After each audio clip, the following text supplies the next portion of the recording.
So the first step to following your heart is called do the right thing and not the wrong thing. And another name I've given this is do right with light, right? Do right with light, or do the right thing, not the wrong thing. So the analogy I like to give is that we're stuck in a maze. You are stuck in a maze, and at the other side of the maze is like whatever the universe, the divine wants for you. It's amazing. It's much better than what you want for yourself. It's beneficial in all the different ways. This divine consciousness is all knowing and all caring, and it wants to help you. But it's not all powerful. We have to take the steps. We have to be the one that takes the steps. We can't expect anyone or anything to do the work for us. Okay. So imagine that you're stuck in a maze, and on the other side of the maze is everything in life you could ever wish for and imagine and want, the best things in the world for you specifically. Okay. How are you going to get there? So initially, what we need to do before, maybe we can't tune in. Maybe it's like there's whoever's at the other end of the maze for us, this divine enlightened consciousness is like speaking to us. It's like a radio station sending out signals to us, and our heart is this radio receiver. But right now, we just can't tune in. We're just too lost. We're too confused. We can't tune in to the right signals, right? We're just not getting a clear signal of what to do sometimes. But every once in a while, we do. Every once in a while, we do get a clear idea. Oh, this is what I should do. Every once in a while, we get a clear knowing, this is what I should not do. Okay. So the advice here is to listen to this and to do what it says and to not do something different, right? And this also refers to morality and boundaries, right? Having good boundaries is the key to life, really. If you want a really good life, you need to have really good boundaries. I promise you, this is the truth. So a boundary doesn't just mean what you will allow into your life from somebody else. That's what most people think, especially when I talk to women, when they think of boundary, they think, this is what I will allow someone else to do to me, for me. This is how I will allow someone else to treat me. And sometimes they don't even have it articulated that well. But allow, this word allow is a good one.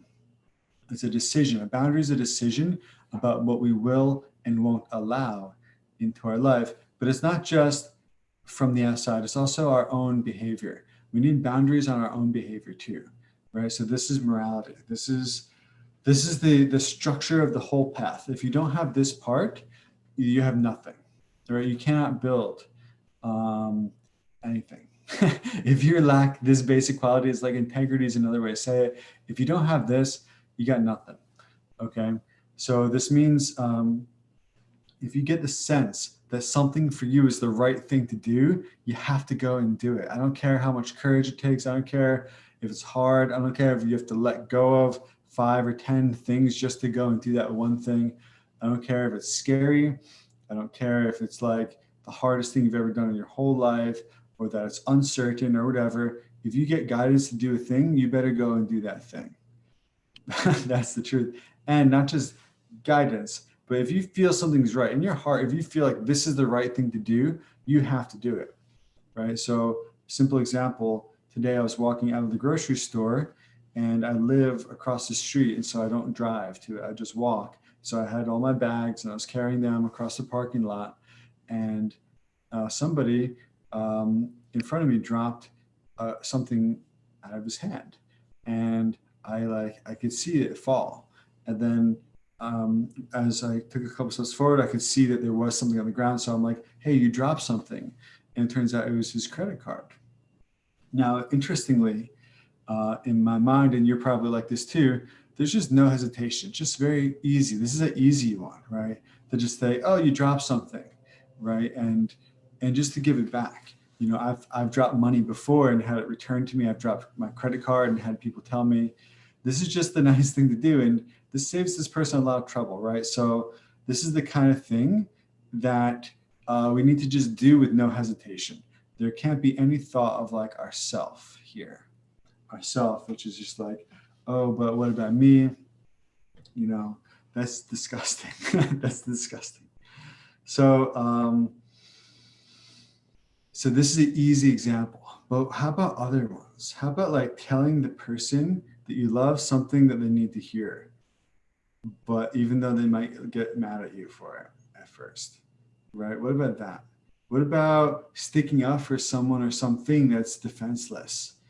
Um, donating food,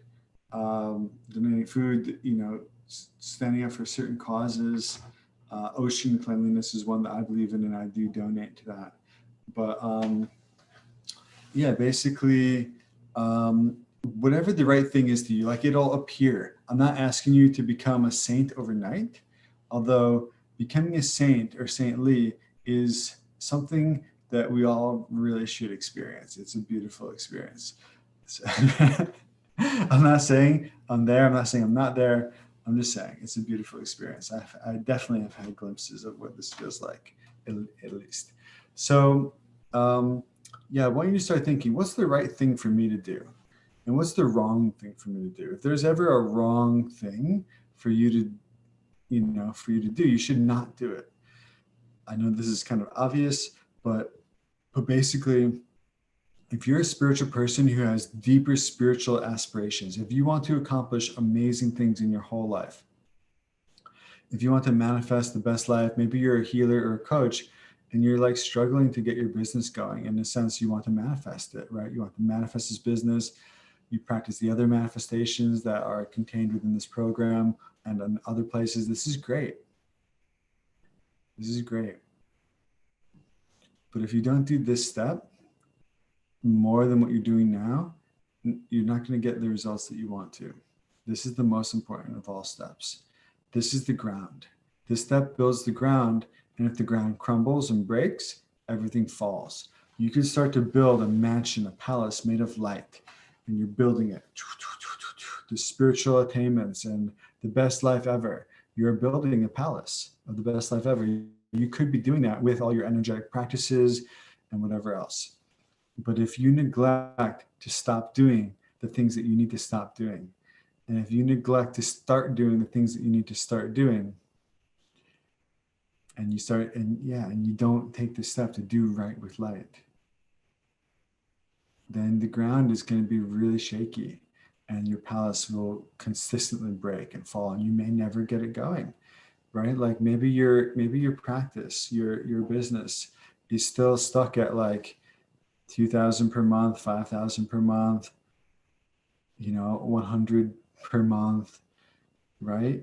So you're trying to build a palace of a legacy, right? A legacy of light. You're trying to build a meditation business. Spiritual business. You're trying to build this through your practices and in the world. You're trying to build it. You take action, you energetically manifest it, but the ground keeps shaking underneath you. The ground is shaking. And that's why it's not getting built. This is the reason why it's not built yet, is because of this. This step is the most important step. Okay. So we need to take it seriously. It's like this advice is boring.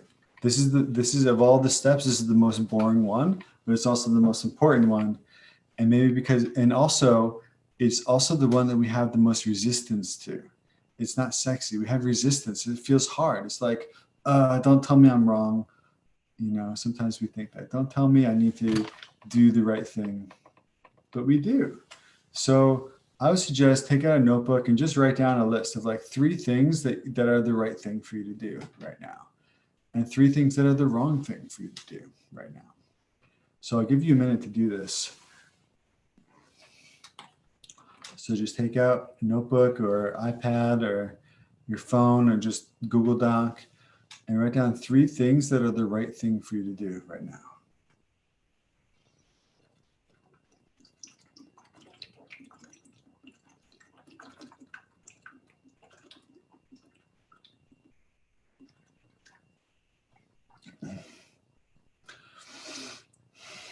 And you can write down 3 things that are the wrong thing for you to do right now. And if you're not in a space where you're connected to your heart right now, and you're not coming up with really good answers, just write it as a question. What is the right thing for me to do right now? What is the wrong thing for me to do right now? And then you need to take this question into meditation. So go to the beach, go outside, sit in nature, or go into a quiet place, or lie down on your bed or something, and just reflect with this question. What is the right thing for me to do right now? What's the wrong thing for me to do right now?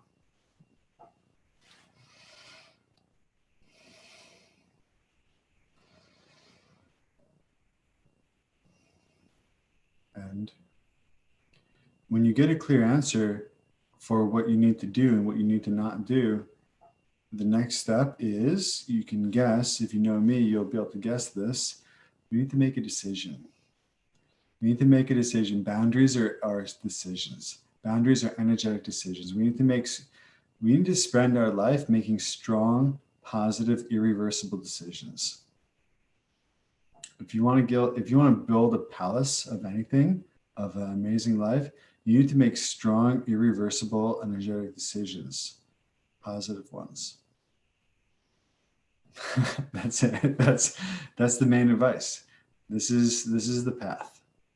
This is the path for you, for everyone. We have to do this. Okay, so ask yourself the question, and questions give us wisdom, and this wisdom is like the insights and shifts. We can get shifts from asking questions, shifts from having insights, shifts from reflections. That's true, but a shift only lasts one single moment. Usually, a shift, we need it to last a lot. So we need shifts with mindfulness. We need to be able to hold the shift energetically for a long period of time. True. But also, here's a little shortcut to that. Combine the shift with a decision. So by thinking, oh, I need to do this, and you have your wisdom there, your wisdom can see, oh, this is what I need to do, this is what I need to not do. And then you make a decision based on that. Combining insights and decisions with mindfulness is the most powerful spiritual practice that there is, pretty much. So it's it's the most powerful foundational spiritual practice that there is. Okay. So hold the decision. Hold the decision. I'm going to do this thing. I'm not going to do this thing. Or I'm going to stop doing this thing. Right? So whatever it is, maybe there's something that you need to not do to make progress. Yeah, sometimes we think that substances such as marijuana or whatever is benign, but it's not. I've ruined so many good things in my life, and it's not just this one time that I found this out. I've ruined so many good things. Anytime I have anything going positive for me, and I commonly have many positive things going for me. If I smoke pot, it disappears. Please don't do that to yourself. Please don't do that to yourself. You don't need it. It's not a human need. Okay. What are some other things? So yeah, we just gotta look at like, what are the things that are taking me off my path? Maybe like excessive use of social media is one of your things. Maybe Netflix and wine. Maybe you gotta stop drinking wine. Right? If you're a guy, stop pornography. You can't keep watching that. Right? Yeah. So basically, whatever it is for you, if you're being disloyal to a partner, you need to stop that. Right? If you're being disloyal to yourself, if you're staying with someone for the wrong reasons and you should leave, look, why spend your life in misery? You're just hurting them more, because you got to tell them at some point, you got to just get out, just do something and get out. So we're obviously talking about real things that are big, big decisions. You don't have to start there. Start with like the simple things. Start with like, today I'm going to only check my phone 3 times, or today I'm going to go in, to nature and I'm not going to bring my phone. Or today, like whatever, just start with the easy decisions for what you're going to do and what you're going to not do, but make it based on what your heart wants and not just what you think your heart wants. So try to find out, what do you really need to do? What's your next right step? This is a meditation question. What's my next right step?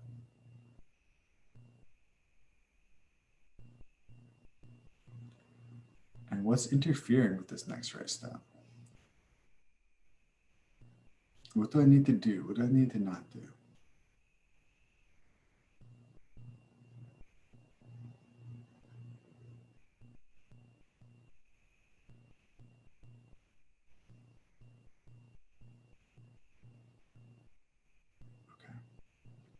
Okay, so I'll see you in the next video where I walk you through a meditation on this topic.